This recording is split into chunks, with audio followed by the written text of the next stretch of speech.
Hello, my friends. Hello, hello, hello. Good morning, good afternoon, good evening, depending on where you are. Hope everybody's having an amazing and wonderful day.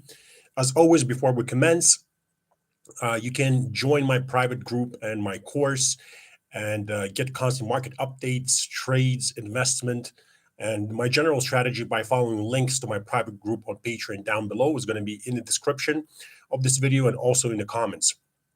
I suggest you join because there's such things as the millionaire spreadsheet that basically has the A to Z plan, every single entry for every single coin, and dollar cost averaging and diversifying into, and every single exit and every single market update in regards to those coins.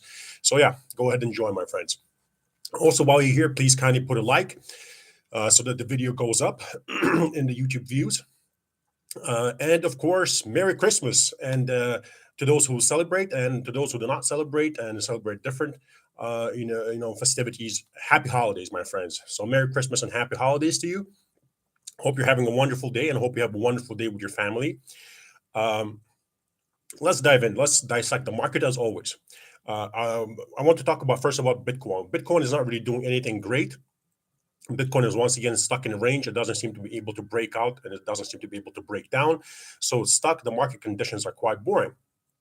Altcoins, therefore, are also, not doing anything great. There's not much volatility in the markets. As I always say, the most annoying and lengthy part in crypto is always waiting. We wait 80% of the time. Half of the waiting time, we're waiting for the market to crash to start dollar cost averaging and diversifying. And then the other half, we're waiting for the market to reverse and pump hard to start laddering out and taking profits and setting stop losses to completely get out of the market. And only 20% of the time, we're buying and selling. So 10% of the time, we're buying, 10% of the time, we're selling. And that's just the way the market moves. We can't control the market. We can't control the way the market moves, whether or not we like it.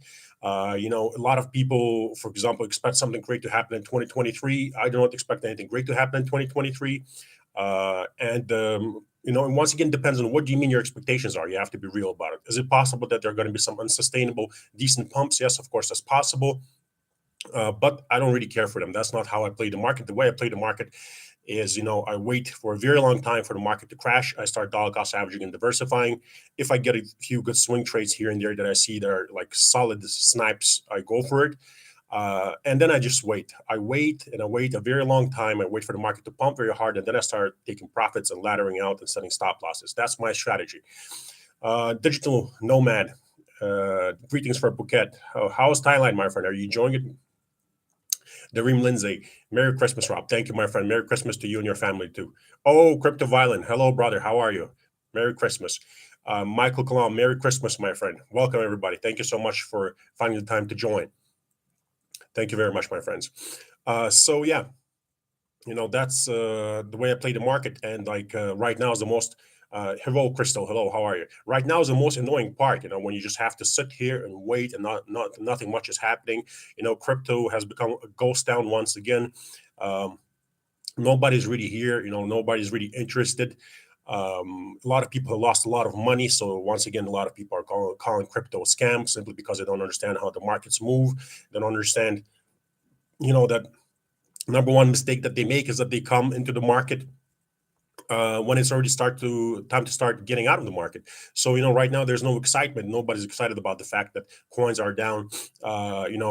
Anywhere from 78%. That's Bitcoin, and altcoins as much as 99% or less.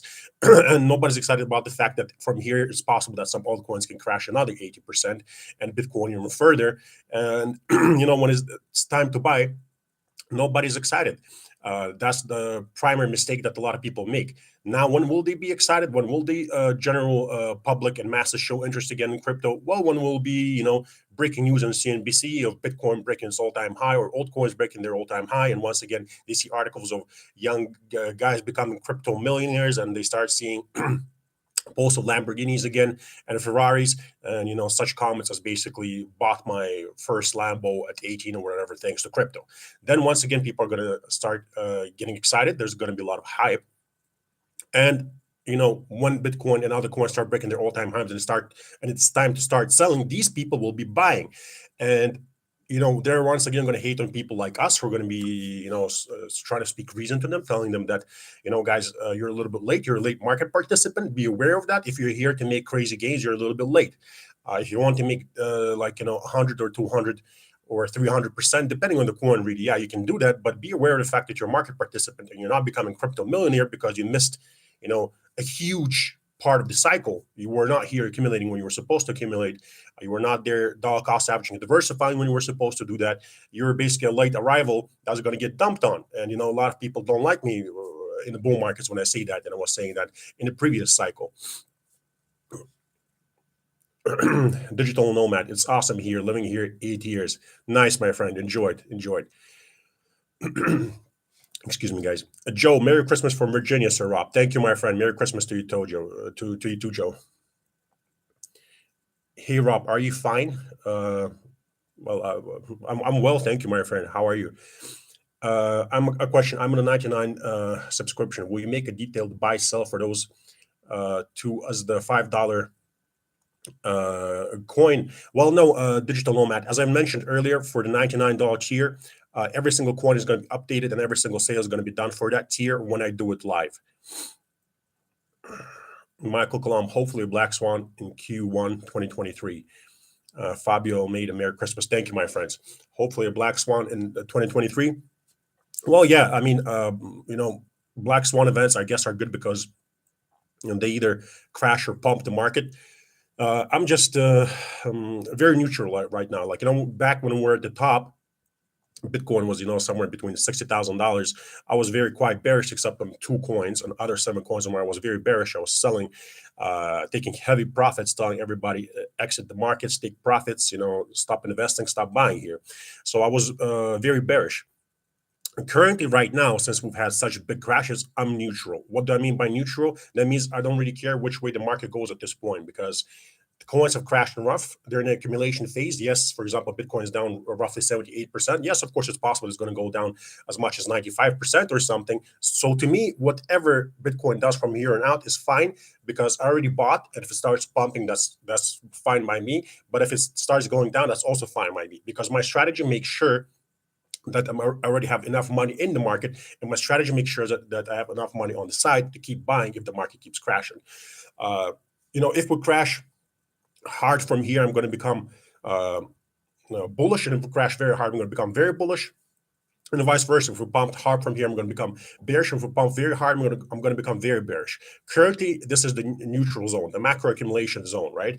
Which by itself implies what does macro accumulation phase mean, right? Macro accumulation phase means that it's good. That's it. It's start to time dollar cost averaging and diversifying with equal amounts of money upon new lows. But it also implies that the range is huge. It can be like minus 75% from the top, right, and then all the way down as much as 99%. 95% for Bitcoin. So in this area, on the way down upon new lows, dollar cost averaging and diversifying into different coins is good.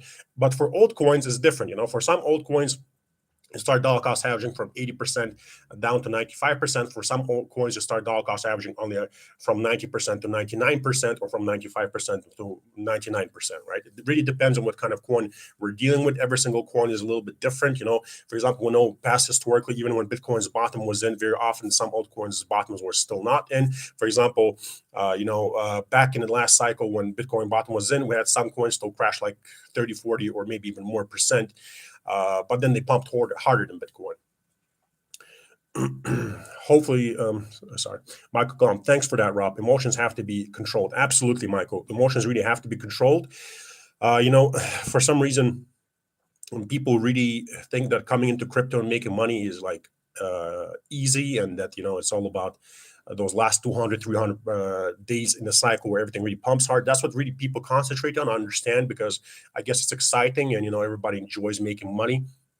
But the thing is, that's not what crypto is. That's really not what crypto is, and that's most people don't understand it, and that's why they lose money. Like I said, in accordance with the CNBC report, which we had like weeks ago, 80% of the investors that have ever invested in crypto have lost money, right? And 95% of day traders consistently lose money. So people don't understand, like I said, what crypto is. They only see the huge candles and they see the success, but they don't see all the hard work that came in there. They don't see the, they don't see the effort you had to put in to actually sell close to the top, sell high. They don't see the effort that went into the patience for waiting for these huge crashes. Like for example, recently we had three more entries hit, like yesterday and a few days ago, I think. Another three entries hit on three different coins, right? If you're interested in what those coins are, what those entries are, once again, the link to my private group at Patreon is down below. You can join there and get all the information there. But my point is, we had to wait for like what? I believe one entry was like 390 days we had to wait, and the other one was like 360 days or something. I don't remember the exact numbers. The point being, we had to wait for roughly a year and more than a year for these entries. We have to put in the effort. We have to be patient. We have to make sure that we don't FOMO on the way down. We have to make sure that we don't buy a certain coin after 70% crash, but we have to make sure that we buy it only after 92% crash, for example, right? And then you have all this time, and this is years of your life, right? Then you have all this time that you're waiting for roughly like 2 years, where coins pump within sustainable pumps and make new higher highs and higher lows. And like nothing really exciting is happening if you're a macro investor like me, unless you're a trader. Then yeah, of course, something exciting is happening. So basically, you wait all this time, and then basically what happens is that comes a crazy last hype, super parabolic part of the cycle where everything starts going crazy, and then all the news is talking about it and all that, and we start locking in heavy profits, life-changing money, and all this, right? But like I said, nobody wants to put in the work. A lot of people, you will see, they'll make the same mistake again, like even in the last cycle. When I was telling them you're a late market participant, that's it, crypto is going to crash hard, get out of the market. And they were saying that this time is different because of utility and institutional adoption. And I kept telling them, no, it's not different. There is no adoption there. There is no utility. They're utility narratives, and there's no real institutional adoption. And the fact that even if there was institutional adoption, don't forget that institutions are there to make money just like you. They're not for the utility, they're for the volatility. And therefore, they're going to dump on you, and they're going to dump hard since their bags are much bigger. But people don't like hearing that, And so you'll see next in this current cycle, once again, we're in the bullish phase of the cycle, and I'm telling people to sell once again. I'm going to hear the same nonsense. People talking about utility, use cases, how I don't know, XRP is going to go to $589 because somebody's going to switch some kind of turn on some kind of switch in London, or because some other coin has some great utility. Basically, a lot of nonsense, a lot of narratives where people just want to make themselves feel comfortable about their investment, or they do it out of sheer boredom. But the fact of the matter remains that if you look at all the charts, you will see that it's crypto. Like I said, it's a pump and dump. Everything pumps hard, everything dumps hard. Our job is to buy before it pumps hard and sell before it dumps hard. Very easy, but easier said than done. People also want to be perfectionists. They want to buy the exact bottom, sell the exact top. This is also one of the main reasons why people get burned. You should not be doing that. You should be waiting for huge crashes to dollar cost average and diversify on the way down with equal amounts of money upon new lows.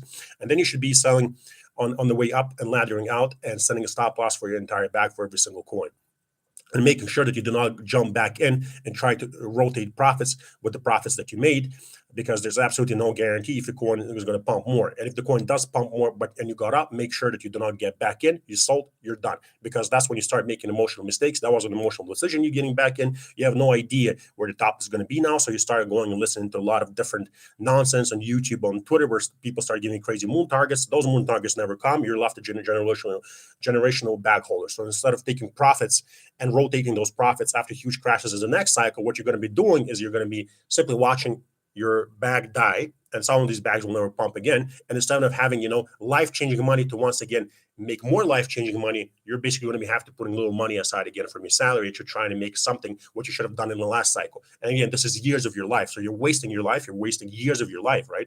So you really have to make sure, like I said, my strategy is very simple. You come in with something like 10, 20K, turn that into hundreds of thousands of dollars, like anywhere from $150,000 to $300,000. You lock those profits in, you get out, you ignore further pumps, you wait no matter how long you have to wait. Then the crashes come. You start once again dollar cost averaging, diversifying upon new lows with equal amounts of money, investing into different coins with different narratives. And then once again, you wait, you're very patient, you wait for the market to pump.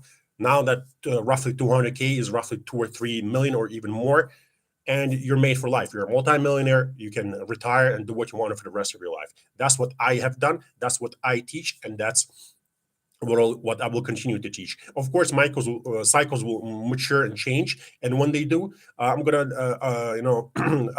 adapt my strategy. It has already been adapted, like has been maturing throughout all these years.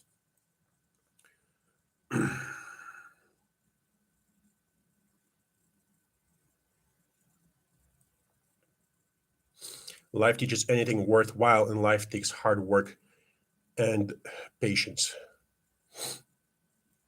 Absolutely, my friend. Absolutely. And protecting your capital is very important, of course. Like I said, you should concentrate on, not losing, not only winning. Of course, you should concentrate on winning, but people always forget, do not just concentrate on winning. Make sure that you concentrate on not losing, because you're so blinded by success and all that you forget to take safety steps to make sure that you can secure your profits and that your capital is safe.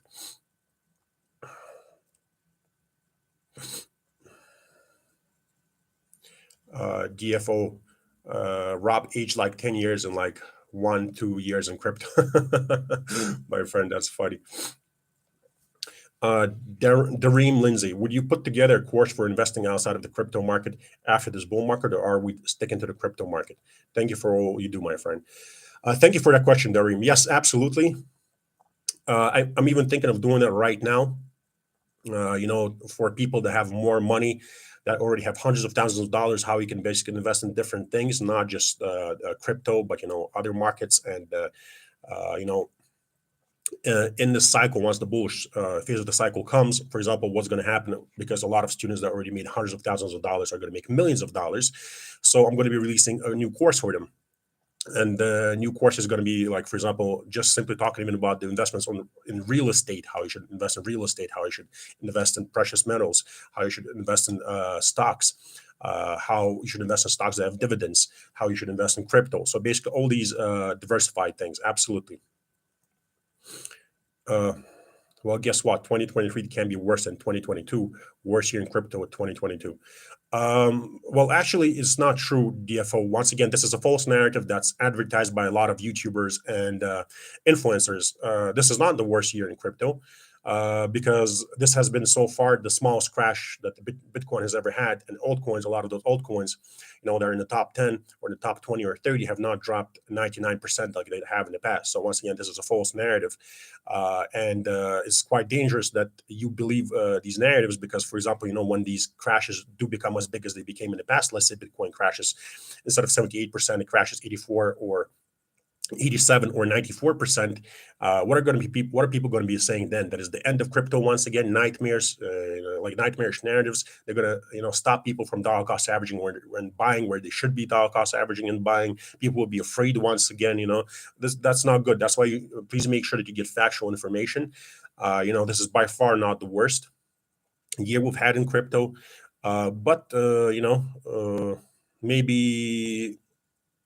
Like, no, I'll not go on to comment on that, because once again, I don't guess. I was just about to do some guessing there, and I'm not going to guess. Anyway, it's not the worst year of crypto, and this is not the worst bear market. We've had bear markets. Every single previous bear market was worse, basically, so far, my friend. So yeah, my friends, remember, do not be discouraged. Make sure that throughout these crashes, that throughout this macro bottoming structure, that in this accumulation phase, where it's very possible that we're going to crash much further, and I kind of hope we do, because I want more of my entries to be filled. I would be very happy if all my entries were filled. That would be fantastic, but perfection is a lie. Excuse me. Anyway, I really, really hope that we get more crashes so that every single entry is filled. If not, I'm not, like I said, I'm not bearish or bullish. I'm neutral, and we reverse and start popping. That's also very good. I'm fine by that too, because I've accumulated dollar cost averaging enough. So just make sure that throughout this whole process, you stay positive. Make sure that you keep a positive mindset, because when it's time to be negative and it's time to be skeptical, that'll be when we start making new all-time highs, and when we pump very hard. And you'll see, just like in the last cycle, I'll become very skeptical and very negative. because it's time to start selling and get out before everything dumps. So of course people are going to call me negative because I'm saying that that's it, you're about to lose money, get out. The party's over, right? Nobody likes to, excuse my French, party pooper, right? It's basically like I'll be the guy once again, like in the last cycle, when everybody's like, like peak performance, everybody's throwing money around, making it rain, popping champagne bottles, and I'm like the guy that turns off the music and says, all right guys, it's done for, lights out, time to go back home, we're done. Nobody likes that guy, right? Nobody likes the guy who says that the party's over. So right now, stay positive. Keep a healthy mindset. Make sure that you do not that you do not fall into depression or the blues because of where we are right now or where we can go potentially much lower. Understand how the market works, understand how cycles work, appreciate this amazing opportunity that you have, appreciate the fact that we're here right now, because for example, for our children it already will be too late. We're here right now where there's a new asset class, where a new asset class has emerged, and we have the opportunity to make insane money. Like for example, our children will not have this opportunity anymore. Crypto will not be anywhere near as volatile in the future, and it will plateau, and the amazing risk reward ratio will be gone. So we're very lucky to be here. We're very lucky to be able to buy low, sell high, rotate these profits, and change our lives. We're just like, at least I'm very thankful that I am here. What was it about that BNB grabbed your attention when you made that epic call? Did you think it could go as high as it did? What point did you start and finish taking profits? Chris Dinoff. So what made me think that BNB was, I was buying below $5 and then $5, and I said it's going to go to $500. Well, the reason behind it was very simple. Everything that Binance was doing, it was clear to me that it's the best exchange that it has a bright future. They had such a huge social network and so many supporters on crypto Twitter that I kind of was comparing it to Facebook. Binance reminded me of more like a social media platform than an exchange, really, right? And back then all that stuff was booming. And then I looked at the tokenomics, of course. I looked at the amount of the coins. I looked at the chart. I looked at the chart structures. And just like when I was predicting, like last time, okay, was wrong, but the penultimate time back in 2017, I predicted SRP is going to roughly $3. I used the same method basically, and I explained that method in my Patreon, and it's quite simple. It's very quite simple. I've spoken about it here also, like when I was comparing, for example, the amount of XRP in comparison to amount of Bitcoin, and using that kind of math to explain how a coin can go to a certain target, right? But with the tokenomics, because there's not much BNB, and seeing what other coins had done in the past, and seeing the market cap of BNB, it was just very clear that $500 is very achievable. And in the future, I personally believe, of course, if Binance survives the SEC, that's a very important point, focal point. If they're able to stave off the SEC attacks and stay afloat, excuse me, I believe that coin is going to pump much harder in the future. But once again, it all currently depends on the SEC. SEC is going to destroy a lot of projects. It's going to stop a lot of coins from pumping. It's therefore something that we have to be very aware of. We have to, keep our hands on the pulse and make sure that we really track heavily what SEC is doing, because unfortunately, instead of helping, they're destroying projects. Just like what they did to XRP. XRP was supposed to pump harder than both Bitcoin and Ethereum. It always did historically, and it was doing just that. And then all of a sudden, it's the only coin that's down 75% in 2 days, while everything else is pumping. And the only reason being is because Ripple got sued. The XRP community had trouble because XRP got delisted by all the exchanges, and that's because of the SEC. Whether or not they admit it or not, it's a fact. It's a historic fact. Michael Columbia, that's very true. The more money you make, the less risk you have to take later on. Absolutely, that's very true. Because even right now, for example, the people who started with me in the millionaire spreadsheet, I have like roughly $10,000. You need much bigger percentages, right, to turn that into $200,000, $300,000, right? But then to turn $200,000, $300,000 into $1 million is already much easier, right? You need less ROI already to do that. So anyway, my friends, we've been here for roughly 25 minutes. It's been great talking to you. If you have any last questions, please kindly ask before we finish. Once again, if you're interested, go ahead and join my course. and my private group where I have all the updates and my plan and what I'm doing right now. We have thousands of students. The link is down below in the description and is going to be down in the comments also. It's been a pleasure talking to you guys once again. Merry Christmas and happy holidays. Uh, Mark Gutierrez, thanks, Mr. Robar. Thank you, my friend. Thank you very much for joining. I hope you all have an amazing, amazing time with your family and a beautiful, beautiful day. Thank you so much. Take care of yourself and bye bye.